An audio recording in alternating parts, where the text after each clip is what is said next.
दोस्तों, ज़िंदगी के हकीकतनामा में आज हम बात ऐसे युवक की करेंगे जो बेहतर ज़िंदगी का ताना-बाना बुनकर आसाम से नवी मुंबई तक पहुंच गया। जेब में लाखों रुपए लेकर वो आया था, पर मुंबई में उसके ख्वाब पूरे नहीं हो पाए और वो ठगी का शिकार बन गया। जी हाँ, वो नवी मुंबई में घर और दुकान खरीदना चाहता था। वह जिस एस्टेट एजेंट पर भरोसा किया, वही एस्टेट एजेंट उसके 57 लाख रुपए लेकर फरार हो गया। यानी कि उसके उम्र भर की कमाई एक झटके में खत्म हो गई। वह दर-दर भटकता रहा। बामुश्किल उसकी शिकायत पुलिस थाने में दर्ज हुई, पर 6 साल बीत गए, पर वह स्टेट एजेंट पुलिस के हत्थे नहीं चढ़ा। क्यों नहीं चढ़ा, यह आप सोचें। उस युवक का नाम था प्रशांत और उससे मेरी पहचान 6 साल पहले हुई थी और मैंने ही प्रयास कर उसका पुलिस थाने में शिकायत दर्ज करवाया था। उसकी खबरें भी चलाई थी। हर बार की तरह वह खबर चलाकर भूल चुका था। अचानक 6 साल बाद एक युवक ने मुझे आकर पूछा, आप मुझे पहचानते हो? सच कहूँ तो मैं अपने दिमाग पर काफ़ी जोर दिया, पर याद नहीं आया। मैं उस गरीब युवक को माफ़ी मांगते हुए यह पूछा कि भाई मुझे याद नहीं है। तब उसने कहा, मैं प्रशांत, खारघर में आज से 6 साल पहले आपने मेरी मदद की थी, और उसके सिलसिलेवार बातें उसने बता दी। वह सारी बातें मुझे याद आ गई। तब दिमाग में कई सवाल एक साथ कौंध गया कि यह वही प्रशांत था जिसे इंडियन कारें पसंद नहीं थी, जिसका गोवा में घर था। वही आदमी आज फटे हाल मेरे सामने खड़ा है। उसे देखने के बाद ऐसा लग रहा था कि वह इन 6 सालों में ज़िंदगी से लड़ता रहा। वह बामुश्किल जी रहा था, इस आस में कि कभी फरार स्टेट एजेंट पकड़ा जाएगा और उसकी लूटी हुई संपत्ति मिल जाएगी। पर किस्मत उसका साथ देने के बजाय फिर दगा दी गई। ठीक उसी तरह जैसे दोस्तों ने गोवा का घर उसके हाथों से झटक लिया था। मुझे उसकी दशा देख दया आ गई। मैंने सोचा कि कैसे फरार दलाल को पुलिस के हाथों गिरफ्तार करवाऊं, और फिर मैंने सोशल मीडिया का सहारा लिया, जिसमें मैंने यह लिखा कि 6 साल बाद भी पुलिस एक फरार आरोपी को पकड़ नहीं पाई और पीड़ित पागलों की तरह नवी मुंबई में आज भी भटक रहा है। मैंने फरार स्टेट एजेंट का एक फोटो भी सोशल मीडिया पर पोस्ट किया था।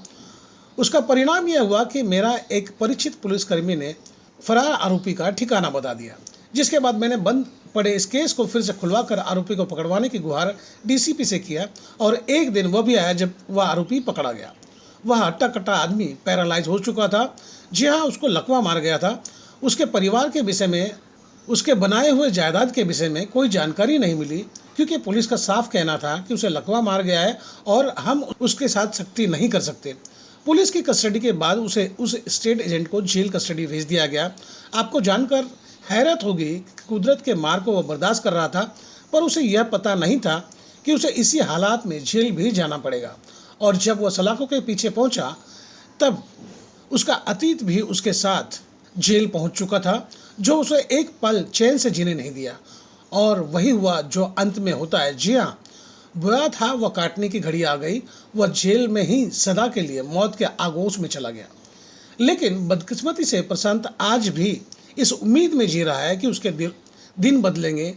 जीने का एकमात्र सहारा उम्मीद आज भी जिंदा है। दोस्तों, यह कोई काल्पनिक कहानी नहीं बल्कि हकीकत है। और मेरी ज़िंदगी देखिए, एक कहानी शुरुआत मेरे हाथों हुआ था और अब अंत भी। सच कहूँ तो इस केस को फिर से खुलवाने में नवी मुंबई पुलिस कमिश्नर संजय कुमार और नवी मुंबई डीसीपी का काफ़ी सहयोग मिला, अशोक दुबे जी का। He says wherever he got the opportunity, he doesn't know what he's doing. So he takes the girl wherever he got the opportunity. He goes into, because he finds the top of the house is the safest place. Because in the daytime nobody visits the top of the house. यही प्रशांत है जिसने आप बीती बताए, और यह आरोपी है जो अब इस दुनिया में नहीं है, जिससे मैंने बात किया था। देखें कि एक फरार आरोपी जो लाखों रुपया लेकर भागा था, उसकी क्या दशा हुई। कि आपने जो रुपए लिए हैं उसके रुपए चुकाओगे नहीं चुकाओगे? हाँ, चुकाना तो कैसे चुकाओगे? तुम्हारी वजह से एक आदमी की ज़िंदगी खराब हो गई। और जिस व्यक्ति का रुपया लूटा गया था, वह आज किस हाल में है? पैसा का चोरी हुआ। पैसा का चोरी हुआ? घर में रखा था क्या पैसा? नहीं, एजेंट को दिया था। हाँ, एजेंट कैसे ले लिया पैसा तुमसे? एजेंट कैसे ले लिया? वो बातों से ले लिया मेरे से। बातों से फंसाया। वो मुझे दुकान दिलाएगा, घर दिलाएगा कर। और तुमने कितने पैसे दिए उसको? टोटल दो मिला के 57 लाख। 57 लाख रुपए दे दिया। हाँ। उसके बदले में क्या मिला? कुछ नहीं, वो भाग गया। अब जब पकड़ा गया है वो, तो तुम क्या चाहते हो? अरे मैं पैसा चाहिए क्योंकि मैं घर ज़मीन बेच के आया हूँ, मुझे कहीं जाने के नहीं मिला। अभी फुटपाथ में मैं इधर उधर भटक रहा हूँ। जी, अभी कहाँ रहते हो आप? आपके पास घर वार है कि नहीं? अभी फिलहाल घर बार नहीं है।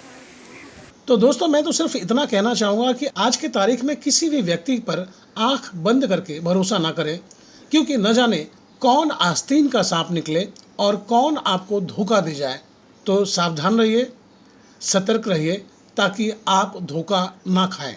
देखें, लूटा हुआ व्यक्ति और आरोपी जो आज इस दुनिया में नहीं है, उसने क्या कहा।